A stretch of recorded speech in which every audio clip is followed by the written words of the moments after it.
అయ్యగారికి అమ్మగారికి కూడా ప్రభునామమున వందనాలు.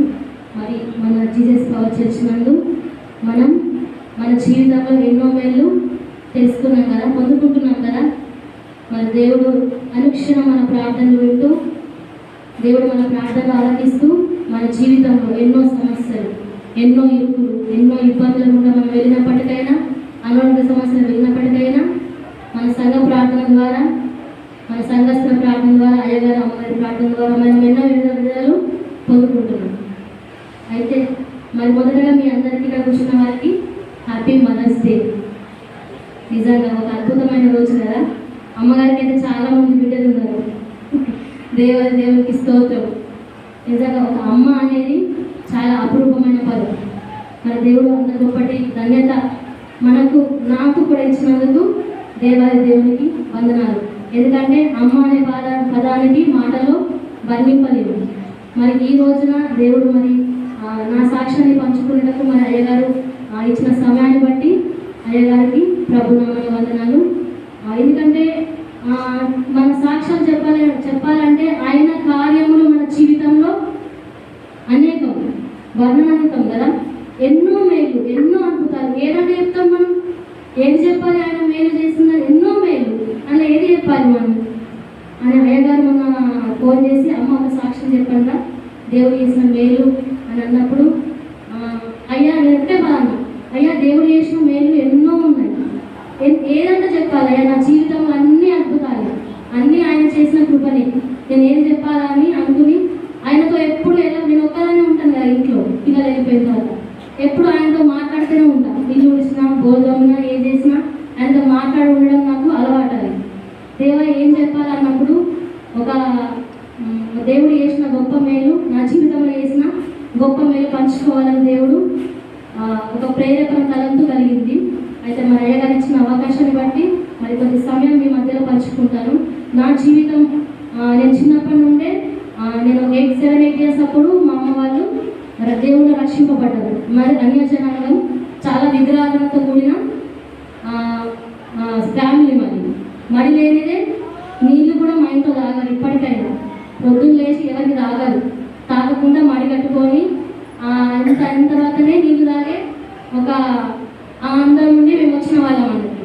అయితే అట్లాంటి స్థితిలో మా అమ్మ వాళ్ళు చాలా మానసిక శోధనతో బాధపడుతున్నప్పుడు దేవుడి వద్దకు వెళ్తే అన్న చనిపోయే స్థితిలో కాబట్టి నార్మల్ కాదు. ఇక మా డాడీ అన్నీ దింపిండు, ఎక్కడేం బాగా కాలేదు, అన్ని డబ్బులు ఖర్చు అయిపోయినాయి, అన్ని లాస్ అయింది. కానీ డబ్బులు ఉన్నాయి కానీ మనశ్శాంతి లేదు. డబ్బులుంటే ఏమొస్తుంది? మనశ్శాంతి, సంతోషం లేనప్పుడు వ్యర్థమే కదా. ఎక్కడ చూసినా అనారోగ్యాలు, ఏం చేసినా ఏం బాగాలేదు అని చెప్పేసి మా అమ్మకు మా డాడీకి బాబా అంటూ చెప్పిన సువార్త ద్వారా మా డాడీ నమ్ముకొని మా అమ్మ వాళ్ళ ఇళ్ళకు రక్షింపబడ్డారు. అయితే నాకు 7-8 years అప్పుడు కావచ్చు, నేను ప్రభులోకి తెలుసుకున్నాను. అప్పటి నుండి ప్రభులో కనుక అంటే సండే స్కూల్ ద్వారా ఇప్పుడు ఎట్లా మేము మా పిల్లలు పంపిస్తున్నామో అట్లా పంపించడం ద్వారా మేము ప్రతిదీ దేవుని అడగాల.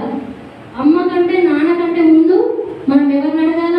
దేవుణ్ణి అడగాల అనేది నేను సండే స్కూల్లో నేర్చుకున్నాను. అప్పటి నుండి నాకు ఏది కావాలన్నా ఫస్ట్ ప్రభుని అడుగుతుంటుంది. ఈవెన్ ఒక ఎరేజర్ కావాలన్నా, పెన్సిల్ కావాలన్నా, నాకు డ్రెస్ కావాలన్నా కూడా నేను ప్రభుని అడిగేదాన్ని. ఫస్ట్ ఆయన ప్రార్థన చేసిన తర్వాత మా అమ్మ దగ్గరికి పోయి నాకు డ్రెస్ కొని అమ్మని అడిగేదాన్ని. అట్లాంటి నేర్చుకున్నాను నేను సండే స్కూల్ ద్వారా. నేర్చుకున్న తర్వాత అట్లనే క్రియేటివ్లో ఒక పార్టిసిపేషన్ ఉంటూ ఉపవాస ప్రార్థన చేస్తుంటే మా 3 friends ఉంటుంటుంది. సంఘ పెద్దల ద్వారా, సంఘస్థల ద్వారా ఈక్వల్గా మేము ఉపవాస ప్రార్థన చేసే గుంపులో నేను ఉండేదాన్ని. ఆయనకు ప్రార్థన చేసేదాన్ని కానీ రక్షింపబడలేదు. దేవుడు అంటే ఇష్టం, ప్రార్థన చేస్తున్నా, అన్నీ చేస్తున్నా, కానీ ఇంకా రక్షింపబడలేదు. ఎందుకంటే మా ఫ్యామిలీ గురించి చెప్పినా కదా, మన క్యాస్ట్ అట్లా ఇట్లా మాట్లాడతారని చెప్పేసి మా అమ్మ ఇంకా రక్షణకి రానివ్వలేదు. మా అక్క తీసుకుంది, పెళ్ళైంది. పెళ్ళైనాక 20 వరకు కొన్ని శోధన ద్వారా చాలా బాధపడ్డాం. మా కుటుంబం చాలా బాధపడ్డప్పుడు ఇక నా విషయంలో అమ్మ వాళ్ళు ఒక కండిషన్ తీసుకున్నారు. ఇక మా డాడీ, మా అమ్మ తీసుకోవాలి కానీ మా డాడీ ఇక నేను దేవుడు నమ్మినట్టు వాళ్ళకి ఇవ్వలేదు. అంటే సాధారణ ఎట్లా చేస్తా అంటే కొన్ని సమస్యలు రాగానేమని ప్రూవ్గా తీస్తాడ. మన దేవుడు ఇంతకుముందు చేసిన అద్భుత కార్యాలన్నీ మర్చిపోయినావా? దేవుడు నీకు ఎంత నీ చేయబడుకుని ముందు నడిపిన విషయాలన్నీ మర్చిపోయినా? మా డాడీ మర్చిపోయింది. ఎందుకంటే నేను దేవుడు నమ్మినప్పుడు కూడా ఇంకా నా పెద్ద బిడ్డకు మళ్ళీ అదే స్థితి. కాబట్టి నా చిన్న బిడ్డ, నా నడి బిడ్డను నేను దేవుడు నమ్మిన వాళ్ళకి ఇవ్వను, అన్నిలకే ఇస్తానని ఒక తీర్మానం తీసుకున్నాడు. కానీ మా అమ్మ మాత్రం ప్రార్థన చేస్తుండేది, దేవా నా పిల్లల పైన, తల్లి ప్రేమ కదా అందుకే హ్యాపీ మదర్స్ డే అని చెప్పిన ఫస్ట్, దేవా నా పిల్లల పైన నీ ప్రణాళిక ఉండాలని ప్రార్థన చేస్తుంది. నిజంగా నేను ఇంత ప్రార్థన ఆ పౌరాల్లో నేను ఉన్నానంటే అది మా అమ్మ ద్వారా నేను ప్రార్థన నేర్చుకున్నాను. రాత్రిలో 1 గంట నుండి 3 గంటల వరకు ఏ టైం అంటే ఆ టైం గంటలు ప్రార్థిస్తుంది. ఆ ప్రార్థన మా అమ్మ ద్వారానే నేను నేర్చుకున్నాను. అయితే ఆ విధంగా ఉన్నప్పుడు మేము ఒక పెళ్ళికి వెళ్ళాం. ఎందుకు ఇదంతా చెప్తున్నానంటే నా సాక్ష్యం ముందు ఉంటుంది. మేము ఒక పెళ్ళికి వెళ్ళాం, మా ఫ్రెండ్ పెళ్ళికి వెళ్ళినప్పుడు మా నాన్నమ్మ ఒక మాట అడిగింది, మరి మీ ఫ్రెండ్ పెళ్ళి అయిపోయింది, ఇక నెక్స్ట్ మీరే ఉంటుంది లిస్ట్లో, మరి నువ్వే పెళ్లి చేసుకుంటావు లలిత, నా పేరు లలిత, నువ్వే పెళ్లి చేసుకుంటావు లలిత మరి అన్నప్పుడు నేను ఒక మాట అన్నా. నేనేమన్నంటే, ఎందుకంటే తల్లిదండ్రులకు మనం ఎప్పుడు లోబడి ఉండాలి, తల్లిదండ్రుల మాటకు ఎప్పుడు మనం లోబడే వారిగా ఉండాలి, ఎప్పుడు వాళ్ళని సన్మానించే వారిగా ఉండాలి. కాబట్టి నేను ఒకటే మాట అన్నాను, మా డాడీ ఎవరు చేసుకోమంటే వాళ్ళని చేసుకుంటారు, క్రైస్తవులు కావచ్చు, అన్యులు కావచ్చు, కుంటోడే కావచ్చు, ఎవరైనా కావచ్చు, మా డాడీ ఎవరిని చేసుకోమంటే చేసుకుంటానని చెప్పిన తర్వాత మార్గ మధ్యలో సిరిసిల్ల నుండి మెట్టెలకు వస్తున్నాం. మేము వస్తున్నాగా నేను ఆ మాట అన్నా, కానీ ఆ మాట అన్నప్పటిసంది నాలో ఒక విధమైన బాధ, ఒక వేదన వస్తుంది. నా లోపల నేనే ఏడుస్తున్నాను. మన నాన్నమ్మతోటి మాట ఎందుకన్నా అని ఒక వేదన నాకు వస్తుంది. ఇంటికి వచ్చినాం, నైట్ అయింది, తిన్నాం, పడుకున్నాం, కానీ నాకు ఆ రోజు నిద్ర పట్టట్లేదు, నిద్ర నాలో రావట్లేదు. ఏదో బాగా వేదన, ఏడుపు వస్తుంది బాగా. నేను ఎందుకు ఆ మాట అంటే పరిశుద్ధ దేవుడు నాలో నన్ను మొత్తుతున్నాడు, నువ్వెందుకు ఆ మాట అన్నావు అని పదే నేను మొత్తసరికి నేను 12 గంటలకు కావచ్చు లేచి ప్రార్థించిన దేవుడికి. నాకు ఏదైనా కావాలంటే నాకు అర్ధరాత్రి లేచి ప్రార్థించుకోవడం అలవాటు. మీకు చాలాసార్లు చెప్పినాం, పొందుకోవాలంటే ఖచ్చితంగా మనము కన్నీటి ప్రార్థన చేయాలి. ఒక హిస్కియా అవ్వాలి, తను ఏదైనా రోదన విద్య చేసిందట, మనం కూడా కన్నీటి ప్రార్థన చేయాలి. అంతవరకు ఏదో చిన్న అడిగిన, కానీ ఆ రోజు చేసిన ప్రార్థన మాత్రం నా జీవితంలో ఇప్పటి వరకు 14 సంవత్సరాలు అవుతున్నాయి కదా, ఎప్పుడు మర్చిపోలేదు. 14 సంవత్సరాలు 15 సంవత్సరాలు అవుతుంది ఆ ప్రేయర్ చేసి. నేను 2009 సంవత్సరంలో నేను ఈ ప్రార్థన చేసింది, కానీ అటువంటి ప్రార్థన నేను ఎప్పుడు ఇంతవరకు కూడా మర్చిపోలేదు. ఆ రోజు చాలా పెరుగులాడిన దేవుణ్ణి ఒక 12 గంటల నుండి 4 గంటల వరకు వేసిన. అసలు సమయం ఎట్లా గడిచిపోయిందో నాకే అర్థం కాలేదు. ఒక యాకోబు గారి దేవుని సన్నిధానాలు ఆశీర్వదించడానికి ఏ విధంగా పెరుగులాడిండో, కానీ నేనైతే యాకోబు లాంటి గొప్పదాన్ని కాదు, ఎందుకంటే ఒక అల్పమైన దాన్ని నేను ఆయనతో పోల్చుకోవడం కూడా వ్యర్థమే. కానీ ఆ రోజు నేను ఆ విధంగా ప్రార్థన చేసిన, దేవా నేను ఆ మాట ఎందుకన్నా, నేను నీ బిడ్డను కదా ప్రభా, నేను ఎవరినైనా సరే మా డాడీని ఎవరు చేస్తే వాళ్ళని చేసుకుంటానని ఎందుకన్నా నేను ఆ మాట వద్దు కదా ప్రభా అని చెప్పేసి ఒక ప్రార్థన చేసిన. ఇర్మియా గ్రంథంలో 1వ అధ్యాయం 5వ వచనం ఉంటుంది, తల్లి గర్భంలో పిండంగా రూపింపబడక ముందే నేను ఏర్పరచుకుంటాను, నీ ప్రణాళికను నేను సిద్ధపరుస్తానని ఒక మాట ఉంటుంది. ఇర్మియా గ్రంథంలో 1:5 వచనం ప్రకారం పట్టుకొని నేను ప్రార్థించిన ఆ రోజు, దేవా నాకైతే అన్యుల్లో ఏ విధంగా ఉండాలో నాకు తెలియదు, ఏ విధంగా బొట్లు పెట్టాలో నాకు తెలియదు. మరి నేను నాకు ఊహ తెలిసిన నుండి నేను నిన్నే ప్రార్థించిన, నేను నిన్నే దేవుడు అని నేను ఎన్నుకున్నా కదా ప్రభా, మరి నీ చిత్తం నా పట్ల ఏముంది? నువ్వు ఈ మాట తల్లి గర్భం పిండంగా రూపపడక ముందే నేను నిన్ను ఏర్పరచుకుంటున్నాను, నీ లేఖనాలు సెలవిస్తున్నాను. మరి నీ లేఖనం నా పట్ల నెరవేరుస్తావా లేదా ప్రభా? మరి నా మాట అనడం తప్పే, ఎందుకంటే నేను తప్పు చేసిన కదా, నా మాట ద్వారా నేను తప్పు చేసిన. నేను ఎవరైనా సరే చేసుకుంటానన్నది అది నా ఆలోచన ప్రకారం నేను ఒక మాట అన్నా, అది తప్పే. నిజమైన దేవుడు నాకుండగా ఆ మాట అన్నా, నేను అన్ని వాక్యాలు తెలుసుకొని దేవుడి లోపల అంత బలపడి నేను ఆ మాట అన్నంటే అదొక సాతానికి చోటిచ్చినట్టే కదా నా మనసులో అనేసి ఆ రోజు రాత్రి బాగా పెరుగులాడినాను. దేవా నన్ను నువ్వు ఏర్పరచుకో. మరి పెళ్లి సంబంధం విషయం నాకైతే పెళ్లి ఆలోచన అప్పటి వరకు లేదు, మా ఇంట్లో కూడా ఎప్పటి వరకు లేదు, ఇంకా చదువుతున్నాను కాబట్టి ఆలోచన లేదు. మరి నేనైతే ఒకటే ప్రార్థించిన, దేవా నాకు నిన్ను నమ్మిన భర్తనే కావాలి, ఒక 5 క్వాలిటీస్. ఎందుకంటే యవనస్తులు ఇక్కడ కూడా ఉన్నారు అంటే ఒక యవన ప్రాయంలో దేవుని పట్ల మనం ఏ విధంగా ఉండాలి. ఈ రోజున చూస్తే చాలా యవనస్తులు నిజంగా ఎంత దుర్బలమైన జీవితం, ఫోన్లో కనెక్ట్ కావడం, ఇంకా ఎన్నో అనేకమైన వ్యసనాలకు. కానీ ఆ వ్యసనాలకు నిజమైన దేవుడు మనం ఉన్నప్పుడు మీరు ఒకసారి వెంబడించి చూడండి, ఆయన రుచి మీకు తెలుస్తుంది, ఆయన సువాసన మీకు తెలుస్తుంది, ఎంత సంతోషం ఎంత ఆనందమైనగా ఉంటుందని.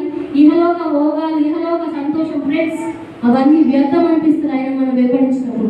నిజంగా నేను చెప్పింది మీరు ఒకసారి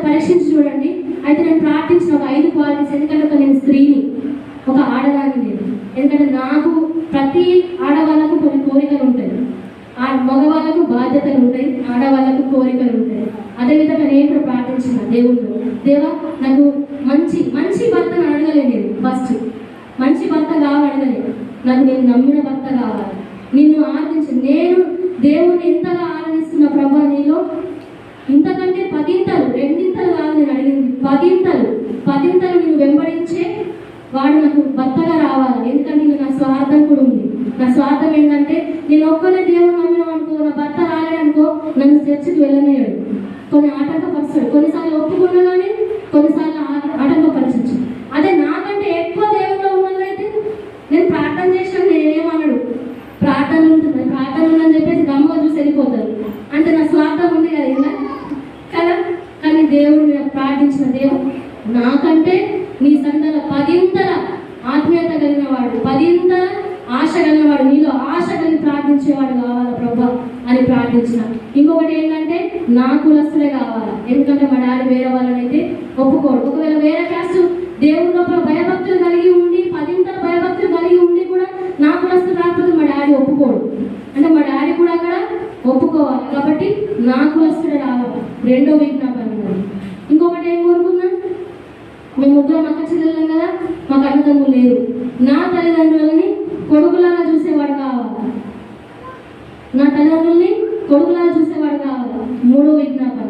4వ విజ్ఞాపన ఏంటిది, నేను చదువుతున్నా కదా, నాకు చదువు అంటే చాలా ఇష్టం. ఉద్యోగం సంపాదించిన ఒక ఆశ ఉంటుంది నాకు. మేము ముగ్గురం ఆడలేము కదా, మా డాడీ వాళ్ళ మంచిగా పోషించాలి, మా మమ్మీ వాళ్ళ మంచిగా పోషించాలని ఒక ఆశ ఉంటుంది. ఉన్నప్పటికైనా నేను ఇంకోటి ఏమన్నా, నాకు ఉద్యోగస్తులు కావాలని కోరుకున్నాను. 4వ విజ్ఞాపన. 5వ విజ్ఞాపన ఏంటంటే నన్ను బాగా ప్రేమించాలా. హల్లెలూయా. ఇది ఎవరికైనా ఉంటుంది కదా. ఎందుకంటే ప్రేమించే భర్త ఉన్నప్పుడంట అరణ్యంలో ఉన్నా కానీ ఆమె సంతోషంగా ఉంటారట. కారం పెట్టినా కొంతమంది పురుషులు అనుకుంటారు కావచ్చు, నా భార్యకి ఏం తక్కువ ఇస్తున్నా, బిల్డింగ్లు ఇచ్చినా, బంగారం ఇచ్చినా, చీరలు ఇచ్చినా, అన్ని ఇచ్చినా, దానికి అన్ని ఇచ్చినా, ఇంకెందుకు ప్రేమ. వాళ్ళు కొడతా ఉంటారు, తింటా ఉంటారు, అన్ని తిట్టి ఇవన్నీ ఇస్తే ఏం లాభం ఉందా? స్త్రీలు ఎప్పుడు అది కోరుకోరు. పురుషులకు కూడా చెప్తున్నాను, స్త్రీలు ఎప్పుడు అది కోరుకోరు. ప్రేమగా పలకరింపు కోరుకుంటారు. ఒక కష్టం వచ్చినప్పుడు ప్రేమగా పలకరింపు, అంతే. అంతకు మించిన బంగారం, అంతకు మించిన నగలు, చీరలట ఏవి స్త్రీలకు అవసరం లేదు. అందుకే ఒకటి కోరుకుంటారు, నన్ను బాగా ప్రేమించాలి. ఇది ప్రతి ఒక్కరికి ఉంటుంది, నాకైతే ఉంది. నన్ను బాగా ప్రేమించాలి నా భర్త. ఇది ఒకటి కోరుకున్నాను. 5 విజ్ఞాపనలు ఆ రోజు రాత్రిలో ప్రార్థించాను. ఈ 5 విజ్ఞాపనలు దేవుడు 2010 సంవత్సరం నేను ప్రార్థించిన. ఒక 1 వీక్ ప్రతిరోజు రాత్రి లేవాలా, ప్రార్థించాలా. ప్రతిరోజు 12 నుండి 3 గంటల వరకు ప్రతిరోజు రాత్రి లేవాలా, ప్రార్థించాలి. ఎన్ని రోజులు? వారం రోజులు ప్రార్థించిన. వారం రోజులు ప్రార్థించి మర్చిపోయాను. దేవా, నేను నీ బిడ్డనైతే నా చేయి విడవకు. ఒకటే ప్రార్థన చేసిన, నేను నీ బిడ్డనైతే నా చేయిని అపవాది చేతుకు అప్పచెప్పకు, నన్ను అన్యుల చేతుకు అప్పచెప్పకు. నేను నీ బిడ్డగా నన్ను ప్రతిష్ఠించుకో. నేను నీ బిడ్డగా నీ సువార్త చాటించాలి, నీలో దినదినం ఇంకా ఎదగాల అని ఆ రోజు ప్రార్థన చేసిన. ప్రార్థన చేసి వారం రోజులకి మర్చిపోయినా డిగ్రీ ఫస్ట్ ఇయర్ కంప్లీట్ అయిపోయింది. డిగ్రీ సెకండ్ ఇయర్ స్టార్ట్ అయింది. డిగ్రీ సెకండ్ ఇయర్లో నేను విద్యావారికి వేస్తుంటుంది, స్కూల్లో చదువుకుంటూ విద్యావారికి వేస్తుంటుంది. అయితే మ్యారేజ్ ప్రపోజల్స్ వస్తున్నాయి. ఫస్ట్ ప్రపోజల్ నాకు ఇది marriage proposal, first proposal Suresh brother గారిది ఫస్ట్ ప్రపోజల్. అయితే నాకు ఇష్టం లేదు, ఎందుకంటే నా చదువు కంప్లీట్ కాలేదు కాబట్టి నాకు ఇష్టం లేక మా మమ్మీకి ఏమన్నా, మాకు ఇల్లు అప్పుడే నూతనంగా కట్టుకున్నాం. మేము పార్టీని తీసేసి నూతనంగా కొత్త గృహం కట్టుకునే సరే కొంచెం అప్పు కూడా అయింది కాబట్టి ఇంట్రెస్ట్ లేదు. నేను అన్న, అమ్మని ఇప్పుడే పెళ్ళొద్దు, మనకు బాగుంది, చూద్దాం దేవుడు అని అన్నప్పుడు మా అమ్మ కూడా పాపం ఎప్పుడు కూడా తల్లిదండ్రులు పిల్లల ఇష్టాన్ని ఎప్పుడు కాదనరు. ఎందుకంటే ఆయన లాంటి ప్రేమను తల్లిదండ్రులకు దేవుడు పెడతారు కాబట్టి. మా అమ్మ కూడా కాదన్నారు. కానీ మధ్యవర్తి అయినటువంటి ఒక మూర్ఖండి శాలను తను 4 నెలలుగా మా ఇంటి చుట్టూ తిరుగుతున్నాడు. ఆ అబ్బాయి మంచోడక, అబ్బాయి చాలా మంచోడు, ఆయన గురించి తెలుసుకుంటే చాలా మంచి గుణగణాలు ఉన్నాయంటున్నాడు, చాలా దేవుడి పట్ల చాలా ఆసక్తి పరుడు, భక్తి పరుడు అని చెప్తున్నాక మీరు ఒకసారి చూడండి కదా అబ్బాయి అని చెప్పేసి మా అమ్మని పదే ఒక 4-5 నెలలుగా విసిగిస్తూనే ఉన్నాడు. మా అమ్మ ఏమంటుంది, నా బిడ్డ ఒప్పుకుంటలేదే అంటని మా అమ్మ చెప్తూ వచ్చింది. అయితే వస్తే ఒక రోజు వీళ్ళు ఎంగేజ్మెంట్ అని చెప్పేసి వచ్చినప్పుడు ఇట్లా వస్తున్నా అని చెప్పి తెలగానే నేను మా ఫ్రెండ్ వాళ్ళ ఇంటికి వెళ్ళిపోయాను. నాకు పెళ్ళొద్దు, ఏమొద్దంటే నువ్వు మళ్ళీ అదే పెళ్లి ప్రపోజల్ పెడుతున్నావు అని చెప్పేసి మా అమ్మ మీద కోపడి నేను మా ఫ్రెండ్ వాళ్ళ ఇంటికి వెళ్ళిపోయాను. వెళ్ళిపోగానే వీళ్ళని ఆపేసిండ్రు. అయితే మళ్ళా వాళ్ళ ఫ్రెండ్ది ఎంగేజ్మెంట్, వాళ్ళ ఫ్రెండ్ ఎంగేజ్మెంట్ కొరకు వాళ్ళు అక్కడికి వచ్చిండ్రు. అయితే ఈ విషయం మా బాబాయ్ తెలిసింది. నేను ఎవరంటే భయపడగానే మా బాబాయ్ అంటే భయపడతాను. ఇప్పటికి కూడా మా బాబాయ్ అంటే కొంచెం భయం నాకు. ఈ విషయం మా బాబాయ్ వరకు తెలిసింది. తెలిసిపోయిన తర్వాత అయితే మా బాబాయ్ మా అమ్మకు ఎప్పుడు మాట్లాడుతున్నారు వాళ్ళు తెలియదుగా. నేను స్కూల్కి వెళ్ళిన తర్వాత ఇక మాట్లాడుకుంటే నువ్వు దాన్ని చెప్పకు, తనకు చెప్తే ఒప్పుకోదు, నేను తీసుకొస్తా, ఎందుకు మీరు 1 సంవత్సరం ఆపితే ఇంకా కట్నం ఎక్కువ ఇవ్వాలి అంటే వాళ్ళ ఆలోచన చూడండి. ఇప్పుడు ఇంకొక సంవత్సరం ఆపితే ఇంకా ఎక్కువ ఇప్పుడు డిగ్రీ కంప్లీట్ అవుతుంది, తర్వాత ఏమంటుంది పీజీ అంటుంది, పీజీ తర్వాత ఇంకేదో అంటుంది. అంటే మళ్ళీ ఆమె కంటే ఎక్కువ చదువుకున్న అబ్బాయిని తీసుకురావాలి. ఎక్కువ చదువుకున్న అబ్బాయి తీసుకొస్తే కట్నం ఎక్కడ అడుగుతారు. అన్న 3 పిల్లలు ఎంతగానో సంపాదిస్తారు. నిజంగా తల్లిదండ్రుల బాధ చూడండి. నిజంగా పిల్లల కంటే వాళ్ళ బాధ్యత వాళ్ళ పైన ఎంత ఉంటుంది కదా. మన పిల్లలైనటువంటి వారు మనం ఇవన్నీ అర్థం చేసుకోవాలి. ఎప్పుడు కూడా తల్లిదండ్రుల పరిస్థితి ప్రతి పరిస్థితి క్షుణ్ణంగా మనం అర్థం చేసుకోవాలి. అట్లనే సరే నాకు చెప్పలేదు. ఆ రోజు శనివారము నాకు ఫాస్టింగ్ ప్రేయర్ ఉంటుంది. ఎప్పుడు శనివారం ప్రొద్దున నుండి నేను ఫాస్టింగ్ అయిపోయేంత వరకు ఏమి తినదని కాదు, నేను కూడా రాయకపోయేదాన్ని. అట్లా ఉంటుండేది. ఎందుకంటే దేవుడు ఆ శక్తి ఆ రోజు నాకు ఇచ్చిండు. అట్లా ఉండేదాన్ని. అయితే 5 o'clock వచ్చినాము, ఫాస్టింగ్ ఉన్నా, ప్రేయర్ చేసుకున్నా, తిన్నా, కూర్చున్న వాళ్ళ కోడలు వచ్చింది. లలిత అంటే అంకుల్ వాళ్ళ కోడలు మా ఇంటి దగ్గరనే ఉంటుంది. వచ్చి లలిత రెడీగా అంటే షాపింగ్ వెళ్దామంటుందేమో అక్క, నాకు కలిసిపోయినాక నేను రాను అని తనకు చెప్తున్నా. లేదు పిల్లల అబ్బాయి వచ్చిండు చూసుకోవడానికి వస్తున్నాడు నేను అంటే నేను పెళ్ళి అవుతుంది షాక్ అయిపోయినప్పుడు. నేను పెళ్ళి అవుతున్నా కదా, మళ్ళీ ఎందుకు పెళ్ళి అంటున్నారు ఎందుకు వీళ్ళు అని చెప్పేసి సొంత మళ్ళీ అని చెప్పేసి గబగబా నేను బెడ్రూమ్లో పోయినా కదా వాళ్ళు ఎంటర్ అయిపోయింది. ఎటు వారిపోతుంది ఎక్కడ నుండి పారిపోవస్తారా, ఎటు వెళ్దామన్నా కూడా వారిపోదు. అయితే వచ్చిండ్రు చూసిండ్రు అయిపోయింది. ఈయన చూసి వెళ్ళిపోయిన తర్వాత మళ్ళీ మా అమ్మ వాళ్ళు నేను వద్దన్నా కదా అమ్మ అని అమ్మతో చర్చిస్తున్నా. అయితే బాబాయ్ ఒకటే మాట అయిపోయింది, అమ్మ నువ్వు ఇంకొక సంవత్సరం ఉంటే మీ డాడీకి ఇంకా భారీ, ఇంకా కట్నం పెరుగుతుంది, నువ్వు ఆలోచించు, మంచి ఆలోచిస్తావు కదా నువ్వు అంటే అన్నాడు. నేను దేవుని ప్రార్థించిన సమయం తీసుకున్నా, దేవుని ప్రార్థించాను. దేవా మరి ఆ కుమారుని నా కొరకు మీరు సిద్ధపడి ఉంటే ప్రభా ఈ సంబంధాన్ని జత చేయి, లేకపోతే ప్రభా నువ్వు ఏ విధంగా చేస్తావో ఇది చేయని చెప్పేసి ప్రార్థన చేసుకున్నా. కానీ నాకు మాత్రం ఆ రోజు ప్రార్థన చేసినా కదా, మళ్ళీ ఆ ప్రార్థన స్టార్ట్ చేసిన. సంవత్సరం అయిపోయింది, మర్చిపోయింది, మళ్ళీ ఆ ప్రార్థన స్టార్ట్ చేసిన తర్వాత మా అమ్మ వాళ్ళు సంబంధం మాట్లాడి వెళ్ళినాక ఈయనకు సిక్ అయింది, హెల్త్ బాగాలేదు. ఎంగేజ్మెంట్ కాకుండా ముందు అనుకుంటా వెళ్ళి రాలేదు. అయితే వెళ్ళిండ్రు అంటే కట్నకారులు ఎవరైనా మాట్లాడతారు కదా, వెళ్ళిండ్రు మాట్లాడిండ్రు సిద్ధం చేసుకున్నారు. అన్న అయిపోయినాక ఆయన బాగా సిక్ అయిందట, బాగా సన్నగా అయిపోయి బాగా బలిగినట్టు అయిపోయిందట. అయిపోయేసరికి మా అమ్మ ఇంటికి వచ్చింది. నిజంగా అమ్మ వాళ్ళకి చాలా ప్రేమ ఉంటుంది. నాకు పాస్టర్ చూసినప్పుడు అది అనిపిస్తుంది. ఎప్పుడైనా ప్రార్థన ఎట్లున్నారా బిడ్డ, ఎట్లున్నారు బాగున్నారని అంటే ఫోన్ చేస్తారా లేదా అడుగుతుంది కదా. నిజంగా మా అమ్మలో కూడా చూసిన. మా అమ్మ వచ్చింది, నాకేం చెప్తారు కానీ ఆమె మొదల పడుతుంది. పిల్లలు బాగా సిక్ అయ్యిండు, దగ్గుతున్నాడు అని భయం అయిపోయింది. బాగా ఇంకా టీవీ వస్తే దగ్గుతారట కదా, టీవీ వస్తే తగ్గినట్టుగా తగ్గుతుందట. మా అమ్మ ఏమన్నది, అమ్మ టీవీ తగ్గుతున్నాడు, టీవీ వస్తే అట్లా తగ్గుతారని వాళ్ళు ఎట్లున్నారేమంటే మాకు ఈ నిర్మల్ ప్రాంతం అనేది మాకు తెలియదు. మాకు కరీంనగర్ డిస్ట్రిక్ట్ మేము. అయితే నిజామాబాద్ వాళ్ళు చుట్టాలు ఉన్నారు, అందరూ అక్కడ తెలుసు. కానీ ఈ ప్రాంతం గురించి చుట్టాలు మాకు ఎవరు లేరు. ఇక్కడ ఏం ప్రాంతం తెలియదు. మా దూరం నుండి వచ్చిండ్రు. మా డాడీ పెళ్లి ఒప్పుకోలేడు పోలీస్ డిపార్ట్మెంట్ అనేసరికి. నా బిడ్డగా పోలీస్ డిపార్ట్మెంట్కి ఇస్తారా, వాళ్ళు ఎక్కడ డ్యూటీ చేస్తుందో తెలియదు, ఎక్కడ ఉంటారో తెలియదు, వారి ప్రవర్తన తెలియదు, వారి స్థితిగతులు తెలియదు మనకు. నా బిడ్డ ఇంట్లో ఉంటే నేను ఎటు తిరుగుతుండో నా బిడ్డకి ఏమన్నా తెలుసా, ఎన్ని వ్యసనాలు ఉంటాయి వాళ్ళకు. నువ్వు అట్లనే చెప్తావు కానీ ఈ సంబంధం వద్దు.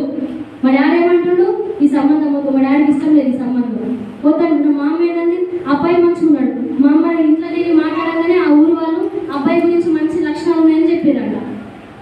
మా అమ్మ ఎన్ని విధాలుగా పరిశోధిస్తుంది చూడండి. అబ్బాయి గురించి మంచి పేరు ఉంది ఊళ్ళో. కానీ మా ఆయన అంటుంది నేను ఏం చేయాలా అని చెప్పేసి దేవుని ప్రార్థించడం స్టార్ట్ చేసింది. మా అమ్మకు ప్రార్థించి ఒక నందిగామ, విజయవాడ దగ్గర నందిగామ ఉంటుంది. తను ఇప్పుడు మేరీ సిస్టమ్ మనకి ఏ విధంగా వస్తుందో అట్లా మా చర్చకు వచ్చేది తను కూడా. అయితే వచ్చినప్పుడు అమ్మగారికి ప్రవచన వరము, దర్శన వరం ఉంది. అయితే తనకు కాల్ చేస్తా అని చెప్పేసి మరి ఈ విషయం అంతా నాకు చెప్పలేదు మా అమ్మ. అయితే మా అమ్మకు చదువురాదు కదా, ఫోన్ కలపాలంటే నేనే కలపాలి కాబట్టి నా ద్వారా ఫోన్ చేస్తే నేను అక్కడే కూర్చున్నా. అయితే అప్పుడు అమ్మ ఫోన్ చేసి హలో అమ్మ బాగున్నారా అంటే ఫోన్ చేయగానే తను ఏమన్నా తెలుసా, మరి మా అమ్మ ఏ ప్రాబ్లం చెప్పలేదు తనకు. నేను విన్నా కదా ఆ రోజు, ఆ మాటలు ఇంకా నాకు గుర్తున్నాయి. మా అమ్మ తనకున్న ప్రాబ్లం ఏది చెప్పలేదు.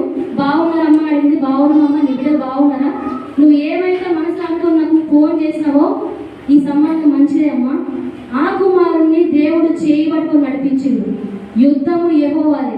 అంటే మా అమ్మకు దర్శనం ద్వారా రక్తం కనిపించిందట. ఈయన కొరకు ప్రార్థించినప్పుడు రక్తం కనిపిస్తుందట. అయితే ఫోన్లో అమ్మ చెప్తుంది, అమ్మ ఇట్లా చెప్పగానే, అమ్మ నేను సంబంధం గురించి ఏం మీకు చెప్పలేను, దేవుడు మీ ద్వారా నాకు మాట్లాడిండు, మరి ఆ పిల్లవాడి గురించి ప్రార్థన చేసినప్పుడు నాకు రక్తం కనబడుతుందమ్మా అన్నప్పుడు ఆమె మాట ఉంది, యుద్ధము యెహోవాదే. యుద్ధము యెహోవాదే కాబట్టి ఆ కుమారుణ్ణి చేయబట్టుకొని తీసుకొచ్చింది కాబట్టి ఈ కుమార్తెను ఆయనకే నువ్వు ఇవ్వు అని ఆమె చెప్పినప్పుడు అమ్మ అక్కడ నుండి ఆ మాట విన్నాక నేను కూడా ఏమైంది బలపడ్డా. నిజంగా అంటే దేవుడు అప్పటి వరకు ఇంట్రెస్ట్ లేకుండే, కానీ అప్పటి నుండి ఆ మాట ద్వారా నేను కూడా బలపడి ప్రార్థన చేయడం స్టార్ట్ చేసింది. హీలింగ్ స్వస్థత కొరకు, స్వస్థపరచు, మరి ఏమున్నా కానీ ఆయనకు స్వస్థపరచు ఆయన ప్రార్థన చేసిన. ఓకే అయిపోయినాక 3 monthsకి జూలై 12కి మా పెళ్లి చూపులు, సెప్టెంబర్ 29కు మా ఎంగేజ్మెంట్, డిసెంబర్ 10కి మా వివాహము జరిగింది. చాలా ఘనంగా జరిగింది. నిజంగా ఒక ఏదైనా వనంలో దేవుడు పెళ్లి చేసినట్టు విధంగా మా వివాహం దేవుడు చాలా మహిమకరంగా జరిగించింది. ఇదంతా కూడా ఆయన మహిమకే సాధ్యం. నిజంగా నా సాక్ష్యం నెరవేరిందా? మీరు అందరైతే చూస్తున్నారు కదా, 5 విజ్ఞాపనలు దేవుడి సన్నిధిలో ఆ రోజు నేను కోరుకున్నా. నాకంటే విశ్వాసంలో బలంగా ఉండే, నాకు ఓన్లీ ప్రార్థననే నా ఆయుధం, ఓన్లీ ప్రార్థననే.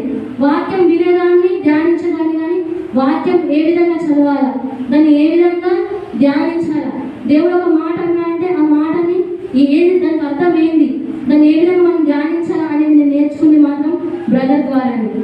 నాకేంది ఒకటే తెలుసు, దేవుడిలో ప్రార్థించడం, ఏడవడం, అది పొందే వరకు దేవుని పాటలు పట్టుకుని ఏడవడం, ఇది మాత్రం తెలుసు. నిజంగా నేను అది పొందే వరకు దేవుడు ఇడిసబెట్టా, ఇప్పటికైనా కానీ అది పొందే వరకు దేవుడు ప్రార్థన చేస్తూనే ఉంటా, పెరుగులాడుతూనే ఉంటా. నిజంగా మనం ఎన్ని సమస్యలు వచ్చినా కూడా మనం ఈ విధంగా ప్రార్థించాలి కదా. అయితే ఆ విధంగా పెళ్ళి అయిపోయింది. పెళ్ళి అయినాక దేవుడు నాకు వెంటనే గర్భఫలాన్ని కూడా ఇచ్చాడు. గర్భఫలం ఇచ్చినాక నేను ఒక ప్రార్థన చేసిన. బ్రదర్ కూడా దేవుడు దర్శనం ద్వారా దేవుడు ఆయన చెప్పి నువ్వు తొందరగా కన్సీవ్ అవుతావు, దేవుడు నాకు చూపిస్తున్నాడు అని చెప్పినప్పుడు ప్రార్థన చేసిన. దేవా ఏదైనా గర్భఫలం ఏవో ఇచ్చి బహుమానం కదా ప్రభా, నీ బహుమానం నాకు ఎప్పుడు ఇచ్చిన ప్రభా, సరే ప్రభా ప్రార్థన చేసుకున్నాం, చక్కని గర్భఫలం కూడా దేవుడు నాకు ఇచ్చింది. అయితే నేను ప్రార్థన చేసిన. మేము ముగ్గురం ఆడలేం కదా, మాకు కూడా 2 ఆడలు. తర్వాత నన్ను పెళ్లి అడిగినప్పుడు కొంతమంది ఏమంటే, వాళ్ళ ఇంట్లో పెళ్లి చేసుకుంటే వాళ్ళందరూ ఆడలే పుడతారు, వాళ్ళని పెళ్లి చేసుకోవద్దు, అమ్మాయిలను పెళ్లి చేసుకుంటే అందరూ ఆడలే పుడతారని చెప్పేసి కొన్ని మాటలు వచ్చినాయి మా ఇంట్లో. వచ్చినప్పుడైనా నేను ప్రార్థన చేసిన, దేవా ఎందరైతే ఈ మాట మమ్మల్ని అన్నారో ఆ మాట నీ నామలో కొట్టివేయబడాలి.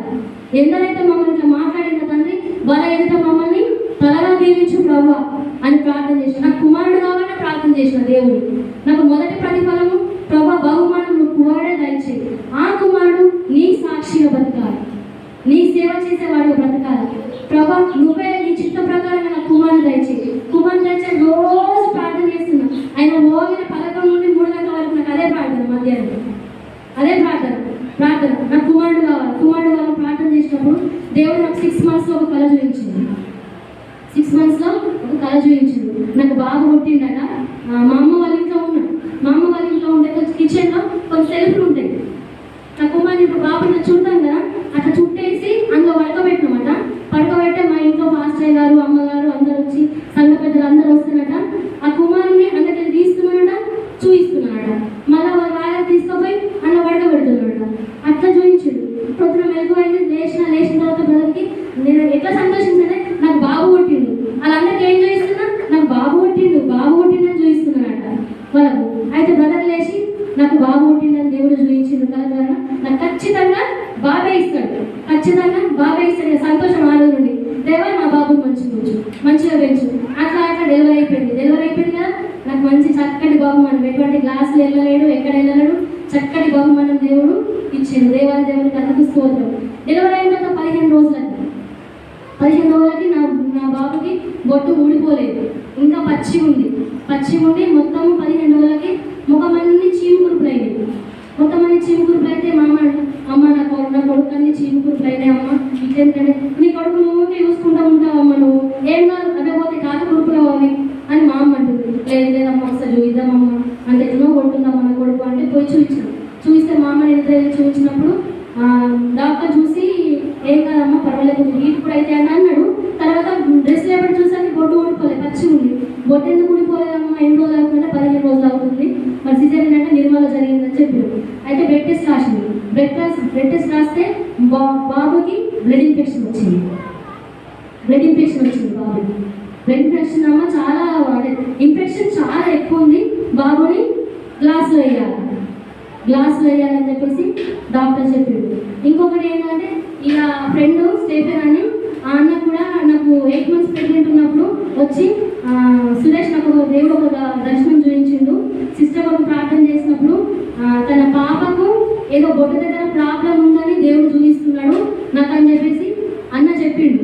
కానీ నేను మర్చిపోయాను, ప్రార్థన చేసిన ఒక వారం రోజులు కానీ మర్చిపోయాను. నేను ఏ సంతోషం ఉన్నదంట నాకు బాబు కూడా సంతోషం ఉండి మర్చిపోయినా. అయితే 15 daysకి ఏమైంది, దేవుడు డాక్టర్ గ్లాస్ వేయాలని చెప్పేసి బాబుని గ్లాస్ వేసిండు. తల్లి అలవాడైన వాళ్ళు గ్లాస్లో ఉంటారు, పిల్లలు గ్లాస్లో ఉంటారు, విపరీతంగా ఏడుస్తున్నాడు.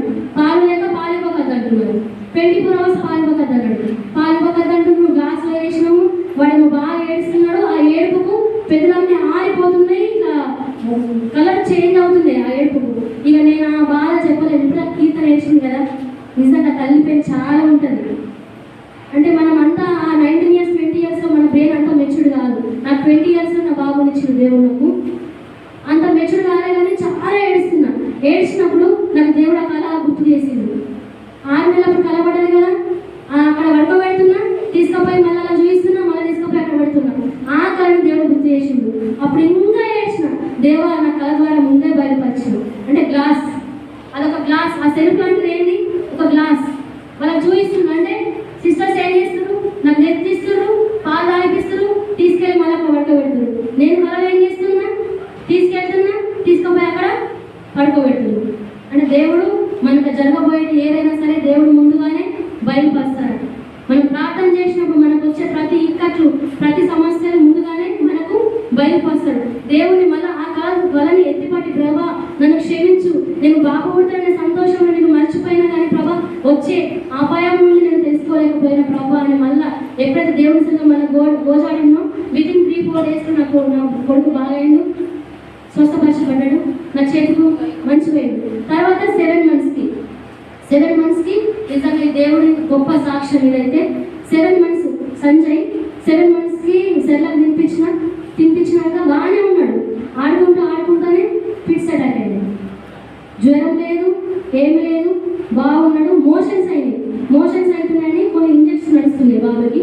ఇప్పించుకొని వచ్చి సెర్లకు తినిపించినాక 15 నిమిషాలకి ఆడుకుంటూనే ఇక కాళ్ళు చేతులన్నీ బంకలు చేస్తున్నాడు.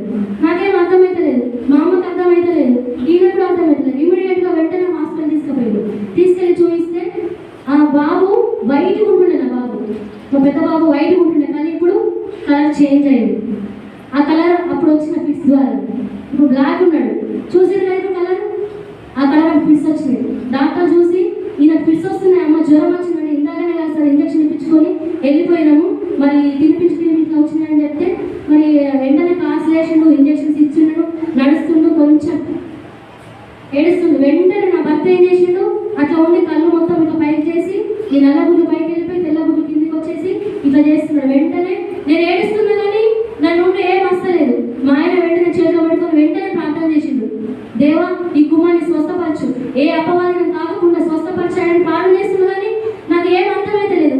నా ఈయనకి ఏమైతుంది, ఈయన ప్రార్థన చేస్తుంది, నా బాబుకి ఏమైతుంది అని ఎటు అర్థం చేసుకునే స్థితిలో ఉన్నా. తీసుకెళ్ళి గ్లాస్ వేసిన తర్వాత 3 daysకి డాక్టర్తో మాట్లాడినప్పుడు డాక్టర్ ఏమనంటే, సార్ ఈయనకు అబ్నార్మల్ ఫిట్స్ కాదు, జ్వరం నుండి వచ్చేటి నార్మల్ ఫిట్స్, జ్వరం లేకుండా వచ్చేటి అబ్నార్మల్ ఫిట్స్. ఈయనకు అబ్నార్మల్ ఫిట్స్ వచ్చినాయి కాబట్టి ఈ బాబు పెరిగినన్ని రోజులు, బ్రతికినన్ని రోజులు ఇది ఎప్పుడు ఏ విధంగా ఉంటాడో తెలియదు. ఆడుకుంటూ కూడా ఫిట్స్ వచ్చి అక్కడే చనిపోయిన పరిస్థితి కూడా ఈ బాబుకు ఉంటుంది. మీరు బ్రతికినన్ని రోజులు ఒక సిరప్ వాడాలి. ఇది ఎన్ని సంవత్సరాలు వాడతారో, ఈ బాబు ఎప్పుడు బాగా అయ్యారో, ఈ బాబు మీకు ఎప్పుడు మీ చేతికి వస్తారో కూడా నాకు కూడా తెలియదు. కానీ ఒక టెస్ట్ రాసిస్తాం మీకు, అంటే ఇతనికి ఎంత పర్సెంటేజ్ ఉంది ఇది వచ్చిందంటే ఈ బాబుకి మరి ఎంత పర్సెంటేజ్ అది ఉంది, దాన్ని బట్టి మనం మెడిసిన్ రాసియచ్చు. అయితే అక్కడ నిజామాబాద్లో కానీ మెట్పిల్లలో లేదు, అక్కడ నిజామాబాద్లో ఒకటే సెంటర్ ఉంది, న్యూరో చెక్ చేసేది ఒకటే సెంటర్ ఉంది. మీరు వెళ్ళండి, అక్కడ నాకు ఆ రిపోర్ట్స్ అన్ని తీసుకొస్తే దాన్ని బట్టి మెడిసిన్ కావాలంటే హైదరాబాద్ కూడా నేను రిఫర్ చేస్తాను, మీరు మెడిసిన్ తీసుకుంటారని చెప్పిండు. ఇక నాకు చాలా వేదన అంటే భరించలేకపోయినా, ప్రభా నీ ప్రణాళిక ద్వారా నాకు బాబు కావాలని మొదలుపెట్టినప్పుడు నాకు బాబునిచ్చిన తండ్రి, మరి నీ సాక్షి బిడ్డగా తండ్రి కుమార్ నిలబడాలి కదా. మరి డాక్టరే మీతో చెప్తుండు, నేను ఒకటే నమ్మిన, నువ్వు పరమవేత్త నా జీవితంలో తండ్రి పెళ్లి విషయంలో నేను అడిగినప్పుడు నా చేయి విడవలేదు, నాకు మంచి భర్తనిచ్చినావు, నేను ఎన్ని లక్షణాలైతే నీ సన్నిధాన విజ్ఞాపన చేశానో ప్రతి విఘ్నం నా పట్ల నెరవేర్చినావు, మరి ఇదెందుకు నెరవేర్చావు ప్రభా అని ప్రార్థన చేసిన. అయితే డాక్టర్ వెళ్ళి చూపించమన్నాడు కదా, వెళ్ళకంటే ముందు నేను నా భర్త 5 రోజులు దేవుని సన్నిధిలో ఉపవాసం చేసింది. 5 రోజులు సూర్యుడు అంటే ఏదో మనకు తెలియదు, ప్రొద్దునంటే ఏదో తెలియదు, చీకటి అంటే ఏదో తెలియదు, అట్లా దేవుని సన్నిధిలో మొరపెట్టినాం, గోజాడినాం. ఎందుకంటే అది కొట్టివేయబడాలి, డాక్టర్ ఏదైతే చెప్పిండో అది కొట్టివేయబడాలి, ఆ మాట అబద్ధం అని చెప్పాలి. ఎందుకంటే ఆడుకోమో కూడా కుమారుడు ఏ విధంగా పడిపోతాడు తెలంటే, ఎప్పుడు ఎన్ని రోజులు కావాలంటావు నీ కుమారుడికి, ఆడుకునే పిల్లలకి ఎన్ని సంవత్సరాలు కావాలంటావు, నువ్వు ఉంటాము మనం ఏ క్షణము ఏ గడిన. ఇప్పుడు మన పిల్లలు బయటకు వెళ్తుండ్రు, నువ్వు కావాలన్నావా, నువ్వు కావతాలు ఇస్తున్నావా, కానీ దేవుడు ఇస్తాడు. ఒకటే ప్రార్థన చేసి 5 రోజులు దేవుని సభలో మెరుగుపెట్టు, దేవ డాక్టర్ ఏదైతే చెప్పిండో అది నీ నామంలో కొట్టివేయబడాలి, నీ స్వస్థత కావాలా, నా కుమారుడికి ఏమీ లేదు, ఈ కుమారుడికి ఏమీ లేదని ప్రభా ఆ రివర్స్ నార్మల్ రావాలి, స్వస్థపరిచి యెహోవా నీవే కదా ప్రభా నా కుమారుని స్వస్థపరచు, యెహోవా రాఫవై నాకు సహాయం చేసే ఎబెనెజరవై నా పక్షాన ఉండు ప్రభా అని 5 రోజులు దేవుని సన్నిధిలో గోజాడి ఏడ్చుకుంటూనే వెళ్ళాను. నేను హాస్పిటల్కి 5 రోజుల తర్వాత ఏడ్చుకుంటూనే వెళ్ళాను. నా భర్త అంటుండో దేవుడు సజీవుడు, జీవం గల దేవుడు, మరి నిన్ను కూడా విడిచిపెట్టాడు. నా కుమారుడికి అంత ఇంత వేదన వచ్చింది కాబట్టి నా కుమారుడికి జై సంజయ్ అంటే నా కుమారు 15 రోజులకు అట్లా అయింది కదా, మొరపెట్టిన తర్వాత నా కుమారుడికి పేరు పెట్టి అప్పటికి 15 రోజులకు అట్లా అయింది కదా. అయితే నేను ఒకటే లోపల వేసుకున్నాను, దేవా ఎన్ని శ్రమలు కూడా నా కొడుకు బయటకు వస్తుంది కదా, నా కొడుకు జయము కావాలి అంటే నా కొడుకు జై. నా భర్త పేరు సురేష్ కాబట్టి ఏసు కలిసినట్టు సంజయ్ అని పేరు పెట్టుకున్నాను. నా కొడుకు ఎక్కడ ఉన్నా నీ ఘనత, నీ విక్టరీ రావాలి, నీ జయం ఉండాలి, ప్రతి పరిస్థితిలో నీ విజయం ఉండాలని మా సంజయ్కి జైకి తోడు సంజయ్ అని చేర్చుకున్నాను, అంతే. తర్వాత వెళ్ళినాం. అయితే ఆ టెస్ట్లు ఆ పిల్లలు పడుకుంటేనే టెస్ట్ చేస్తారు. నా కొడుకు నిజంగా చాలా యాక్టివ్, పుట్టిన నుండి కూడా చాలా యాక్టివ్, ఇప్పటికి కూడా చిన్న శబ్దం బయట శబ్దం వస్తే లేచి కూర్చుంటాడు, అంత యాక్టివ్, అప్పటి నుండి కూడా యాక్టివ్. అంత యాక్టివ్ ఉన్న కుమారుడి టెస్ట్ కోసం వెళ్ళినాం. పొద్దున 10 గంటలకు వెళ్ళిన తర్వాత టెస్ట్ కోసం కూర్చుంటే ఆ టెస్ట్ చేసినప్పుడు ఎటువంటి నరాలు కదలట్లేదు. పెద్దవాళ్ళు అయితే అటెన్షన్ ఉండము, మనం టెస్ట్ చేయాలని ఒక ఇంటెన్షన్ ఉంటుంది. పిల్లలకి ఏం తెలుస్తుంది, ఒక 7 నెలల బాబుకి ఏం తెలుస్తుంది, ఆయన పడుకుంటేనే చేస్తామంటుంది, నేనేమో పడుకుంటలేడు, పడుకోక నిద్ర సిరప్ పోస్తారు కదా, 4 టైమ్స్ నిద్ర సిరప్ పోస్తుంది కానీ పడుకుంటలేడు. మీద పాలవుతూ పడుకుంటున్నాడు, లేచి పడుకోబెట్టి కొన్ని అవి స్టార్ట్ చేయండి అట్లా నెత్తి కానీ పెడతారు కదా, అవి స్టార్ట్ చేయగానే లేస్తున్నాడు. దేవా అందరు మాకంటే ఎంత వచ్చిన వాళ్ళందరూ టెస్ట్ అవుతూనే వెళ్ళిపోతున్నారు, మేము ఇంకా అక్కడనే ఉన్నాం, మీ బాబు పడుకుంటేనే మేము టెస్ట్ చేస్తామమ్మా, పడుకోకపోతే ఇంకా వారం రోజులని మీరు ఇద్దరు రావాలా చూపించుకోవాలని ఈ టెస్ట్ పడుకుంటేనే చేయగలుగుతాం మనం అన్నప్పుడు మళ్ళీ ప్రార్థన చేసినాం. దేవా నా కొడుకు ఇప్పటికే 2 సార్లు నిద్ర మందు పోసేది, దేవా నా కొడుకు నిద్ర మందు పోయేది, నా కొడుకు మంచిగా పడుకోవాలి, నీ నిద్ర మందు కావాలి, వీలిచ్చే నిద్ర మందు కాదు, నీ నిద్ర మందు కావాలి, నా కొడుకు స్కానింగ్ జరగాలి, రిపోర్ట్లు నార్మల్గా కావాలని ఒక మూలకు వెళ్ళినాం. హాస్పిటల్ ఒక మూలకు వెళ్ళి నేను నా భర్త ఆ చిన్న కుమారుని పట్టుకొని ఒక రోదన చేసినాం, అక్కడ ప్రార్థించి నా కుమారుడు తీసుకెళ్ళాను. పండగ నాకు లోపల ఇంకా భయం, నా కుమారుడు ఏదైనా టెస్ట్ మధ్యలో వేసి ఒక 40 నిమిషాలు టెస్ట్ చేసి ఉంటారు. 40 నిమిషాలు టెస్ట్ 40 నిమిషాలు పడుకున్నాడు. ఆ రిపోర్ట్స్ వచ్చినాయి. ఇక నాకేం తెలుస్తుంది, డాక్టర్స్ తెలుస్తుంది. ఆ రిపోర్ట్స్ తీసుకొని మళ్ళీ నెక్స్ట్ రోజు పోయినప్పుడు దేవుడి దగ్గర ఇచ్చినప్పుడు నార్మల్ రిపోర్ట్స్. హల్లెలూయా నార్మల్ రిపోర్ట్స్. అసలు డాక్టర్ ఆశ్చర్యపోయాడు, ఏంటి ఈ కుమారుడికి అబ్నార్మల్ ఫిట్స్ కదా, ఇట్లా రిపోర్ట్ వస్తుందని అసలు నేను ఎప్పుడు ఊహించలేదు. కానీ మన దేవాది దేవుడు జీవము గల దేవుడు, జీవము ఆయన ఏదైతే ఉంది నా కుమారుని సజీవంగా ఉంచింది, సజీవంగా తన బహుమానంగా దేవుడు నాకు మరొకసారి ప్రజెంట్ చేసిండు కదా.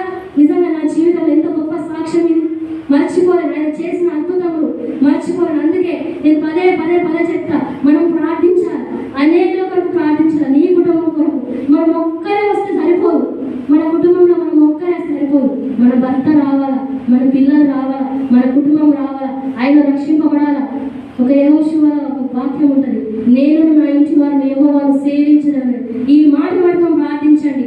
మన పిల్లలు, మన భర్త, మనమందరం దేవుడు నడిచినప్పుడు మన సంతోషం ఎందుకు ఉండాలి, ఆనందం ఎందుకు ఉండాలి? మనమందరం వస్తున్నాం. ఏలియానా ఇంతవరకు సాక్ష్యం చెప్పిండు, ఎంత మంచి సాక్ష్యం. మన ఎన్నడూ ఎవరైనా ఏమైనా ఉన్నప్పుడు మనం మౌనం వహించాలి.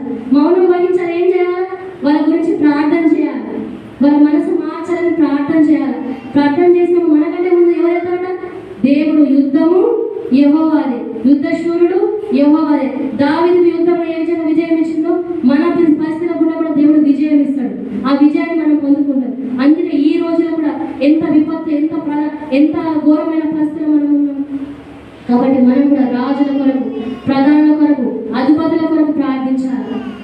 దేవుని అపవాది చేతులకు మనం అప్పచెప్పదు, క్రైస్తవులను అప్పచెప్పదని మనం ప్రార్థన చేసే వారిగా ఉండాలి. ముందున్న సమయం అంతా కూడా దేవుని రాజ్య స్థాపన కొరకు మనం కూడా అందులో వారసులు ఉండాలి. బుద్ధిగల కన్యకల వలె ఉండాలి. బుద్ధిగల కన్యకలు ఏ విధంగా ఉన్నారట? వరుడు, పెళ్లి కుమార్తె ఉంటుంది, వరుడు కొరకు ఏదైనా సిద్ధమైన మొత్తం రెడవుతారట.